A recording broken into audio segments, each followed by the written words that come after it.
Hello guys, welcome to my another vlogging. तो आप देखिए शिवाय ब्लॉग्स। तो कल था मेरा बर्थडे और ये मेरे जिसको मैंने दूसरे पार्ट में भी दिखाया था, पहले पार्ट में भी दिखाया था। तो ठीक कैसे हो?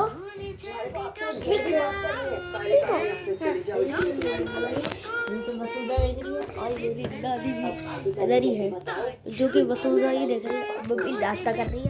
चलो मैं भैया से बताता हूँ।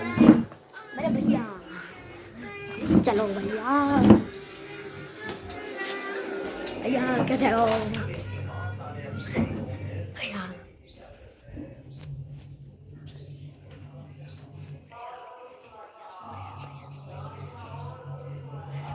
और भाई लाइक कर देना, सब्सक्राइब कर देना और कमेंट कर देना और शेयर भी कर देना प्लीज।